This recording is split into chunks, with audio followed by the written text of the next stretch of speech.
तो चलिए आज बात करते हैं फार्मर्स बिल के बारे में। इस बिल को लेके बहुत ज़्यादा प्रोटेस्ट चल रहे हैं ऑल ओवर इंडिया में, और बहुत ज़्यादा इस बिल को लेके कन्फ्यूज़न है, क्योंकि सरकार कहती है कि ये बिल किसानों के लिए अच्छा है और किसान कहते हैं कि ये बिल हमारे लिए बिल्कुल अच्छा नहीं है। तो आज मैं आपको इस बिल का तर्क भी बताऊंगा और वितर्क भी बताऊंगा। मैं इस बिल के अंदर 3 बिल है और मैं आपको हर बिल पढ़ता चलूँगा और आपको हर बिल बताऊंगा कि इसमें सरकार का पक्ष क्या है और इसमें किसानों का पक्ष क्या है। तो इस बिल को समझने के पहले जो सिस्टमेटिक वे पे हम चलते हैं, और मैं सबसे पहले आपको एक सिस्टम समझाना चाहता हूँ। एपीएमसी और मंडी का जो सिस्टम है वो मैं आपको थोड़ा सा समझाता हूँ। तो देखिए, एपीएमसी क्या है। APMC is nothing but agricultural produce marketing committee. Agricultural produce यानी किसान का उगाया हुआ, मार्केटिंग कमेटी यानी मार्केट की एक समिति।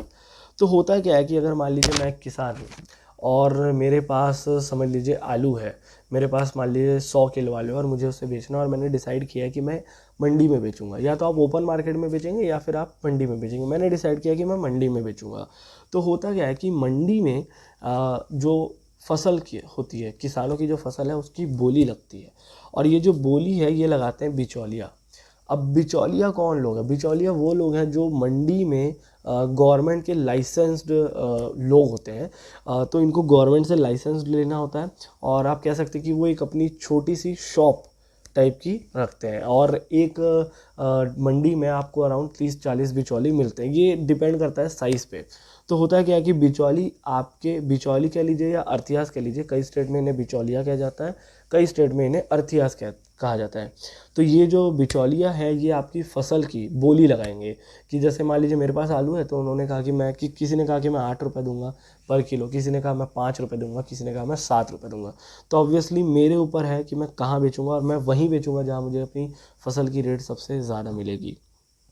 अब होता क्या है कि एक क्वेश्चन ये अराइज होता है कि हम मंडी में क्यों बेच रहे हैं जब हमको बाहर में इसकी ज़्यादा रेट मिलेगी। तो उसका सबसे बड़ा जो रीज़न वो ये है कि आप अगर बाहर ओपन मार्केट में बेचेंगे, मान लीजिए मैं किसान हूँ, मेरे पास 100 किलो आलू है, तो मैं बाहर में एक बार में 100 किलो नहीं बेच पाऊँगा। और मंडी में जो बिचौलिया होते हैं वो आपकी जो फसल है एक बार में खरीद देते हैं, और प्लस वो आपको पूरा पैसा इंस्टेंट कैश में दे देते हैं। तो किसानों का बहुत टाइम बचता है, प्लस उनकी मेहनत बच जाती है, क्योंकि ओपन मार्केट में वो जाएंगे तो उनको वहाँ मेहनत भी है, प्लस उनको पैसा जो है वो एक बार में नहीं मिलेगा। इसीलिए किसान क्या करते हैं, बिचौलिया को बेच देते हैं, और बिचौलिया भी कम रेट में उनसे इसलिए लेते हैं क्योंकि वो जब बहुत लार्ज क्वांटिटी में ले रहे हैं तो वो उस क्वांटिटी को रखते कहाँ हैं, तो वो उन्हें कोल्ड स्टोरेज में रखते हैं या गोडाउन में रखते हैं, और उसे मेंटेन करने के लिए उन्हें जो चार्ज लगते हैं वो वसूल करते हैं किसानों से ही, कुल मिला के कम रेट में लेके। तो अब ये जो सिस्टम है मंडी का, ये एपीएमसी मंडी का ये जो सिस्टम है ये सालों से चलते आ रहा है।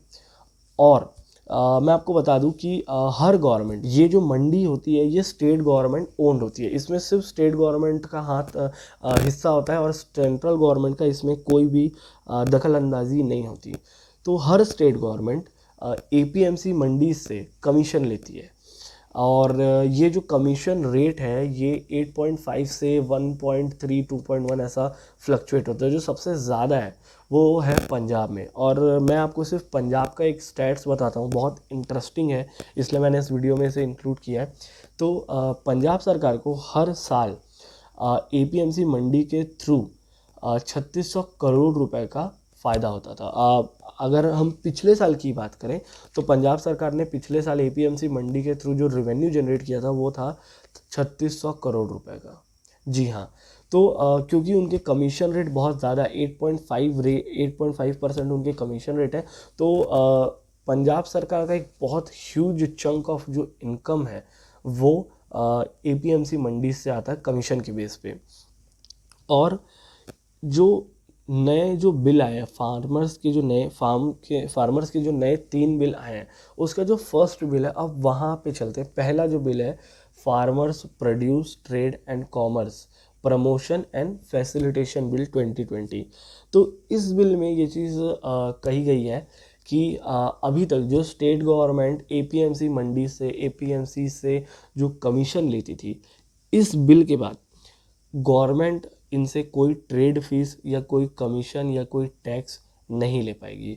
इन शॉर्ट, पंजाब सरकार को इस बिल के बाद हर साल अप्रॉक्सीमेटली 3600 करोड़ रुपए का नुकसान होने वाला है। तो इसीलिए पंजाब में, पंजाब की जो सरकार है वो इस बिल के इसलिए बहुत ज़्यादा अपोज में है, क्योंकि उनका एक बहुत ह्यूज अमाउंट ऑफ रेवेन्यू इस बिल से ख़त्म हो जाएगा।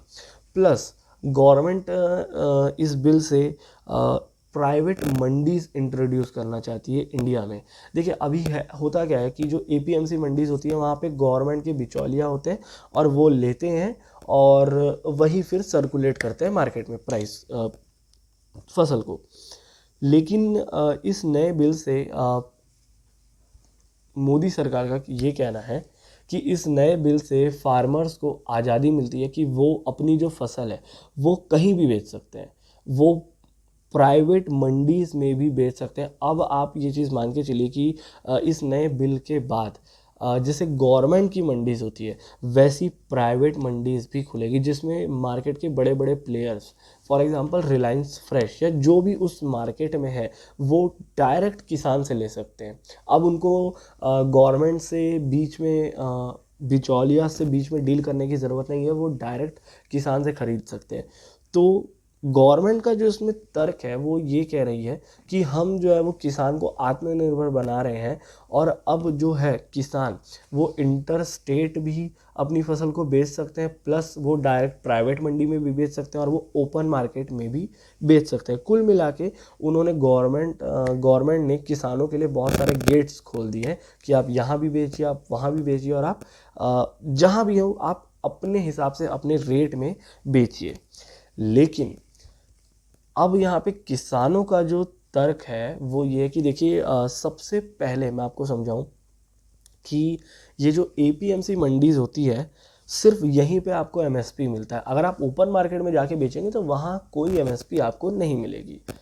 तो गवर्नमेंट कुल मिला के आप अगर सोचेंगे तो गवर्नमेंट एपीएमसी मंडीज़ को धीरे से कम करना चाहती है।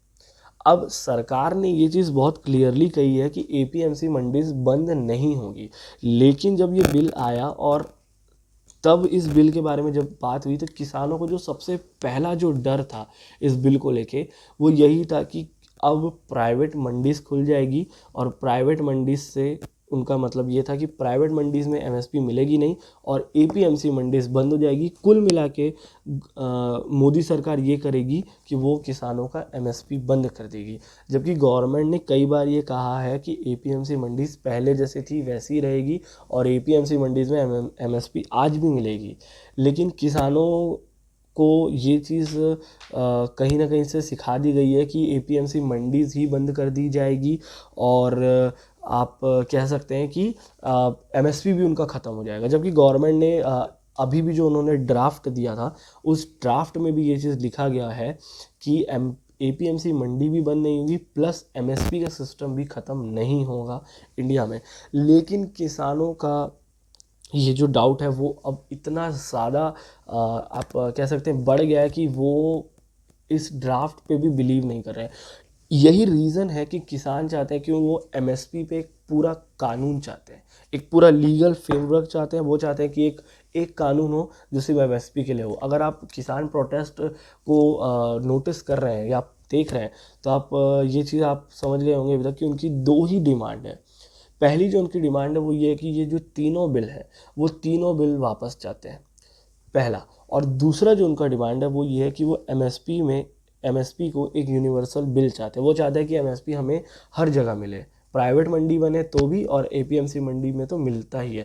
तो इसीलिए एपीएमसी मंडीज़ यहाँ पे बहुत ज़्यादा इम्पोर्टेंट है, और गवर्नमेंट का तर्क यही है कि वो ये चाहती है कि जो किसान है उसको ज़्यादा ऑप्शंस मिले, प्लस उनकी जो ग्रोथ है इनकम वाइज और फसल वाइज वो ज़्यादा हो।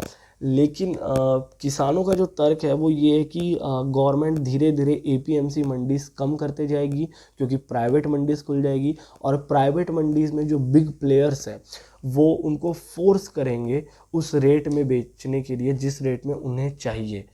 तो अभी तो वो बिचौलिया से लड़ झगड़ के या आप कह सकते हैं वाद विवाद करके अपने जो रेट है वो ठीक कर लेते हैं। लेकिन जब बड़ी कंपनीज आएंगी तो वो बड़ी कंपनीज को कहाँ पकड़ने जाएंगी। दूसरा जो बिल है वो है the farmers empowerment and protection agreement on price assurance and farm services. इस बिल को इतना बड़ा नाम जो है, पहले मैं आपको सबसे पहले इसको शॉर्ट कर देता हूँ। तो इस बिल का जो मेन मकसद है वो है कॉन्ट्रैक्ट फार्मिंग। देखिए, गवर्नमेंट ये चाहती है कि किसान सीधी कंपनी से डील करे। किसान जो है वो डायरेक्ट कंपनी के साथ एक लीगल फ्रेमवर्क, एक लीगल एग्रीमेंट के थ्रू कॉन्ट्रैक्ट फार्मिंग करे। जैसे कि मान लीजिए मैं एक कंपनी हूँ और मुझे एक पर्टिकुलर टाइप की फसल चाहिए अपने प्रोडक्ट के लिए, तो मैं सामने जो मेरे सामने जो किसान है, मैं उसको बताऊंगा कि मुझे इस टाइप की फसल चाहिए और मुझे ये इस टाइम पे चाहिए और इसकी इतनी क्वांटिटी चाहिए, और इसका एक प्रॉपर एग्रीमेंट होगा। किस नाम पे? किसान और कंपनी के बीच में। तो इससे सरकार का जो तर्क है वो ये है कि इससे जो फार्मर्स हैं उनको आप ये कह सकते हैं कि उनका जो टर्नओवर है वो बढ़ेगा, क्योंकि वो डायरेक्ट बड़ी कंपनीज से आप संपर्क करेंगे, और जो बड़ी बड़ी जो कंपनीज होती हैं वो आपको हर साइड से हेल्प करेंगे, क्योंकि उनको अपनी प्रोडक्ट के लिए जो फसल चाहिए वो एकदम टॉप नॉच चाहिए। तो वो आपको लोन के लिए भी मदद करेंगे, वो आपको टेक्नोलॉजी में भी मदद करेंगे, वो आपको गाइडेंस में भी मदद करेंगे। तो ये एक जो पक्ष है सरकार का वो बहुत अच्छा है कि गवर्नमेंट बड़ी कंपनी से सीधा फार्मर्स का रिलेशन चाहती है, ताकि ये दोनों साथ में काम करें और इससे फार्मर्स का जो इनकम है वो बढ़ जाए। लेकिन अब इसका जो विपक्ष का जो पक्ष है, यानी कि किसानों का जो पक्ष है इसमें, वो ये है कि जो आधे से ज़्यादा जो किसान हैं वो छोटे किसान, यहाँ पे जो मैं छोटे किसानों की ज़्यादा बात कर रहा हूँ, तो वो जो है वो पढ़े लिखे नहीं होते, और उनको सबसे ज़्यादा इस चीज़ का डर है कि क्योंकि एक लीगल एग्रीमेंट होगा मेरे और किसान के बीच में, एक लीगल एग्रीमेंट होगा, और ये जो बड़ी बड़ी कंपनीज़ हैं ये बहुत स्मार्ट होती है, वो टर्म्स एंड कंडीशंस करके कुछ ना कुछ करके कहीं ना कहीं से किसानों का जो ज़मीन है, किसानों की जो ज़मीन है जिनमें वो फसल उगाते हैं और जिनके दम पे वो जीते हैं, तो किसानों को इस चीज़ का डर है कि कहीं ये इस एग्रीमेंट के थ्रू जो बड़ी बड़ी जो कंपनियां हैं वो हमको डोमिनेट ना करें और कहीं हमसे हमारी ज़मीन ना छीन लें।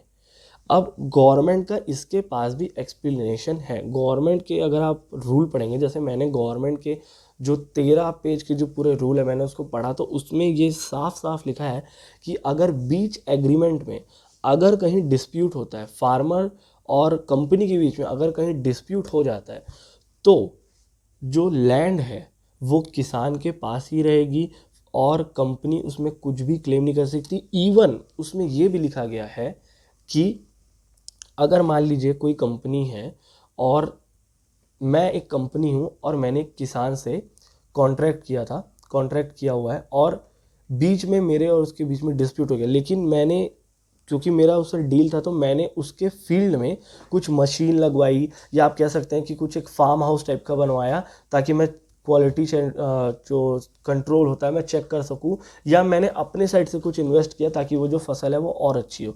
तो गवर्नमेंट के रूल में ये चीज़ बहुत क्लियरली लिखी है कि उस पे भी वो कंपनी अपना हक नहीं जता सकती, क्योंकि वो जो लैंड है वो किसान का है, तो आपकी जो प्रॉपर्टी है जो लैंड के ऊपर बनी है वो भी किसान की हो जाएगी और आपका इसमें कोई हक नहीं है। और जो प्राइस एश्योरेंस जो इस बिल में लिखा हुआ है, एम्पावरमेंट एंड प्रोटेक्शन, एम्पावरमेंट का मतलब यहाँ पे वही है कि गवर्नमेंट चाहती है कि वो डायरेक्ट किसान और बड़ी कंपनीज का डायरेक्ट टू डायरेक्ट कनेक्शन कर दे। और प्रोटेक्शन का मतलब यहाँ पे ये है, जो प्राइस एश्योरेंस यहाँ पे लिखा गया है, तो उसका मतलब ये है कि जैसे मान लीजिए मैं कंपनी हूँ और मैंने मान लीजिए एक सिंपल एग्जांपल के तौर पर मैंने 70 किलो आलू के एक किसान से मैंने कॉन्ट्रैक्ट कर लिया, और हुआ ये कि मैंने जब आधा अपना प्रोडक्ट ले लिया किसान से, मान लीजिए मैंने 35 किलो आलू ले लिए, तो मुझे 35 किलो आलू मैं ले लिया और मैंने फिर उसके बाद देखा कि इसकी क्वालिटी अच्छी नहीं है और मैं जानता हूँ कि किसान इतना पढ़ा लिखा नहीं है, तो मैंने एग्रीमेंट ही ऐसा बनवाया था कि अगर आपके प्रोडक्ट का क्वालिटी गिरेगा तो हम प्राइस कम कर देंगे। तो मैंने क्या किया, मैंने आधे लिया और उसके बाद मैंने ये कर दिया कि आपके प्रोडक्ट जो है वो उस स्टैंडर्ड के नहीं है जिस स्टैंडर्ड की मेरी कंपनी को चाहिए था। तो होगा क्या, मैं फार्मर को क्या बोलते हैं फोर्स करूँगा कि आप अब अपना रेट कम करिए और उनको ये चीज़ करनी पड़ेगी, क्योंकि क्या बोलते हैं उन्होंने मेरे साथ एग्रीमेंट किया है। तो जो सरकार है उसने उन्होंने इसका भी सॉल्यूशन दिया है। जो प्राइस एश्योरेंस है उसका मतलब यहाँ पे यही है कि जो एक बार जो प्राइस डिसाइड हुई है फर्स्ट बार में जो एग्रीमेंट हुआ है उसी एग्रीमेंट पे उसी प्राइस पे सब चलेगा। आप बीच में ना प्राइस चेंज कर सकते हैं, ना ही आप बीच में अपना जो ऑर्डर है उसको कैंसिल कर सकते हैं। तो सरकार ने इसमें अपना पक्ष बहुत अच्छे से रखा है कि हम चाहते हैं कि फार्मर्स की इनकम बढ़े और वो फार्मर से बिजनेसमैन की ओर बढ़े। क्या है, इंडिया में आप अगर फार्मर हैं तो आप एक बिजनेसमैन के तौर पे कभी नहीं देखे जाएंगे, लेकिन अगर आप बाहर देशों में देखेंगे तो वहाँ के फार्मर्स अपने आप में एक बिजनेसमैन है। तो गवर्नमेंट जो यहाँ पे जो चाहती है वो यही चाह रही है कि वो तर्क जो उनका है वो यही है कि इस बिल से कॉन्ट्रैक्ट फार्मिंग से वो किसान और कंपनी का डायरेक्ट कनेक्शन चाहती है, जिससे किसान की भी इनकम बढ़े और जिससे कंपनीज भी ज़्यादा से ज़्यादा इन्वेस्ट करें इंडिया में और एग्रीकल्चर में। लेकिन किसानों का जो तर्क है यहाँ पे वो यही है कि वो ये एग्रीमेंट और लीगल बोर्ड वगैरह वो ये सब बिल्कुल भी नहीं चाहते, क्योंकि उनको इस चीज़ का डर है कि हमने एग्रीमेंट किया। और कई बार ऐसा होता है कि हम भी कोई पेपर साइन करने के पहले हम नीचे जो टर्म्स एंड कंडीशन रहते हैं हम उसे नेगलेक्ट कर देते हैं। तो किसानों का जो तर्क है वो ये है कि उनके दिमाग में ये बैठा है कि हमारी जो ज़मीन है वो बड़ी बड़ी कंपनीज हड़प लेगी, तो इसलिए वो इसके बिल्कुल विरोध में, उनको कॉन्ट्रैक्ट फार्मिंग बिल्कुल भी नहीं चाहिए, क्योंकि उनका ये मानना है कि अगर लीगल एग्रीमेंट हुआ और अगर मान लीजिए हमने फसल दी और वो फसल उनको पसंद नहीं आई तो वो पेपर एग्रीमेंट में घुमा के हमारा जो ज़मीन है, हमारी जो फसल है पूरी की पूरी हमसे हड़प लेंगे और हम रोड पे आ जाएंगे। इसीलिए वो कॉन्ट्रैक्ट फार्मिंग के बिल्कुल विरोध में है और इसीलिए इस बिल को लेके वो बिल्कुल सेटिस्फाई नहीं है, ना ही वो चाहते हैं कि कोई लीगल एग्रीमेंट हो कंपनी के साथ उनका। वो चाहते हैं कि जैसा अभी चल रहा है वैसा ही चले, उनको बिल्कुल भी कॉन्ट्रैक्ट फार्मिंग नहीं चाहिए। तीसरा जो बिल है वो है the essential commodity amendment bill 2020। ये जो बिल है ये कोई नया नहीं है।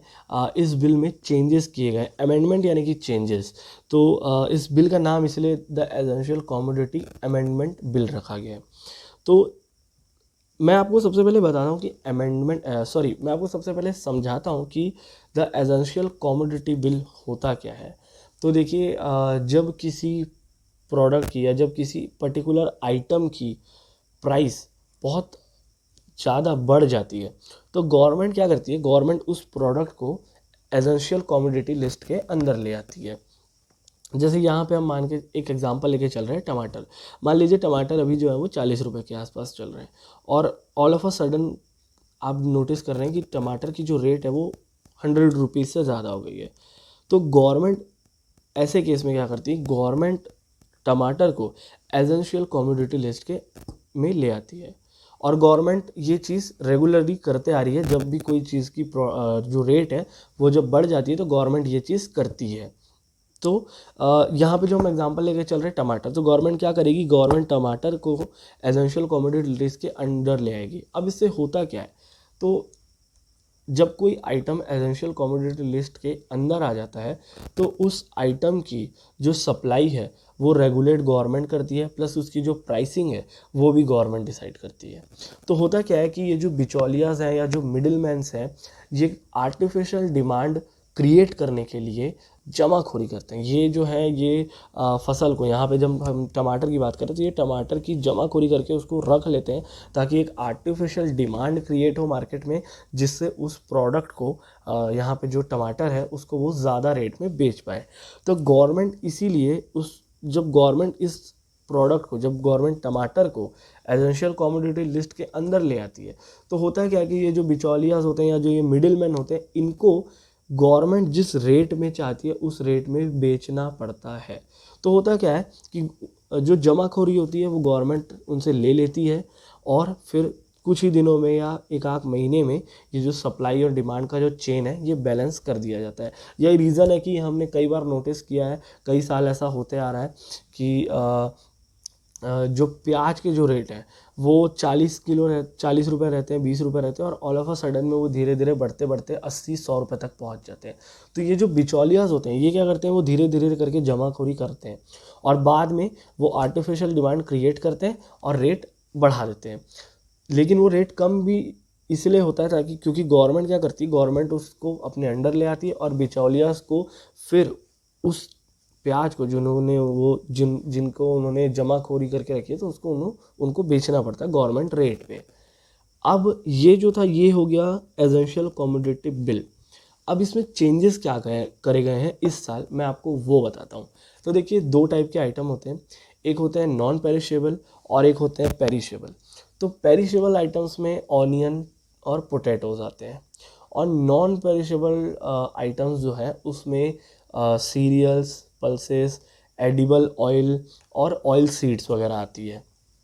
तो गवर्नमेंट ने जो इस बार जो चेंजेस किए हैं वो उन्होंने ये कहा है कि जो पेरिशेबल आइटम है वो उसमें तभी अब उस आइटम्स को, मतलब वो जो पेरिशेबल आइटम्स है वो उनको तभी अब कॉमोडिटी लिस्ट में इंक्लूड करेंगे जब उसकी जो रिटेल रेट है वो 100% इंक्रीज़ हो जाए। फॉर एग्ज़ाम्पल मैं आपको समझाऊँ अगर, कि जैसे मान लीजिए अभी आलू 20 रुपये है, या मान लीजिए अभी आलू 30 रुपये है, तो गवर्नमेंट उसको तभी रेगुलेट करेगी जब आलू आज से, अभी हम मान के चल रहे हैं कि आलू 30 रुपये है, तो गवर्नमेंट उसको कॉमोडिटी लिस्ट में तभी ऐड करेगी जब आलू 130 रुपये किलो से ज़्यादा हो जाएंगे, यानी कि 131 रुपये जब वो होगी तभी क्या बोलते हैं, गवर्नमेंट इसको अपने अंडर लेके आएगी। तो ये जो है ये पेरिशेबल आइटम के लिए किया गया है।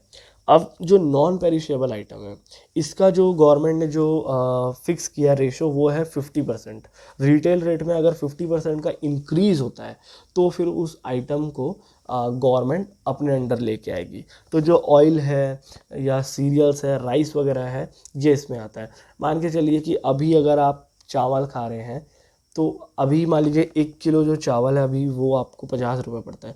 तो जब उसका रेट, जब उस चावल का, आपके जो मनपसंद चावल है उसका रेट जब 75 रुपये से ज़्यादा हो जाएगा, यानी कि 76 रुपये पर केजी होगा, तब गवर्नमेंट इसको कमोडिटी लिस्ट के अंदर लाएगी और तब फिर इसके रेट को फ्लक्चुएट किया जाएगा।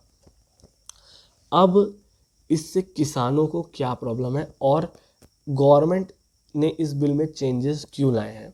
देखिए, गवर्नमेंट का जो पक्ष है वो ये है कि गवर्नमेंट चाहती है कि किसान ज़्यादा से ज़्यादा अपनी फसल का इनकम ले, इसलिए उन्होंने इस बिल में चेंज लाए और उन्होंने कहा कि जब तक इसके प्राइस 100% से ज़्यादा ना हो पाए, मतलब कि हम आलू प्याज की बात करें, तब तक हम इंटरफेयर नहीं करेंगे। तो इससे होगा क्या कि जो किसान है वो और हायर रेट पे बेच सकेंगे। अभी जैसे वो जिस भी रेट में फसल बेच रहे हैं, तो अभी वो मान लीजिए अभी का ही एग्जांपल लेते हैं, हम मान के चल रहे हैं कि आलू 30 रुपये है, तो अब किसान के ऊपर है कि वो 130 रुपये तक का वो प्राइस, मतलब 30 और 130 रुपये के बीच में वो कोई भी प्राइस पे बेच सकते हैं। तो इससे क्या होगा कि इस किसानों की इनकम बढ़ेगी।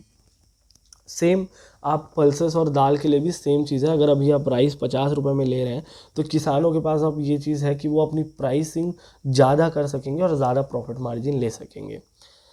तो इसमें किसानों को क्या प्रॉब्लम है? देखिए, किसान ये चीज़ बहुत अच्छे से जान रहे हैं कि जो बड़े प्लेयर्स हैं, बड़े प्लेयर्स यहाँ पे जो मार्केट है, जो बड़ी बड़ी कंपनीज़ हैं, वो इस बिल का फ़ायदा उठाएगी, ना कि छोटे किसान और ना कि बड़े किसान। होगा क्या कि जो फसल जो किसान बोएंगे, या मान लीजिए हम आलू की बात कर रहे हैं, किसान जो आलू बेचेंगे तो किसान को जो रेट मिलना है वो बहुत ज़्यादा उसमें फ़र्क नहीं होगा। अगर अभी उसको 10 मिल रहा होगा तो अभी उसको उससे फिर 15 ही मिलेंगे, उससे ज़्यादा उसको फ़र्क नहीं मिलेगा।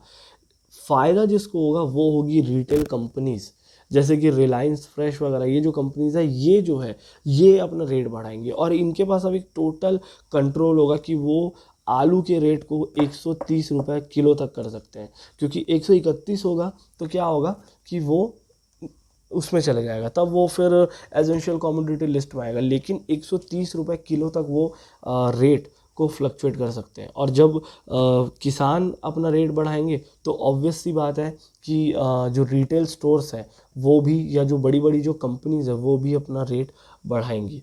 तो कुल मिला के ये जो बिल है, ये एक जो लास्ट बिल है पर्टिकुलरली, ये जो बिल है ये बिल्कुल भी न किसान के फेवर में है, और जितना ये किसान के फेवर में नहीं है मैं कहूँगा उससे ज़्यादा ये अगेंस्ट है मिडिल क्लास फैमिली के।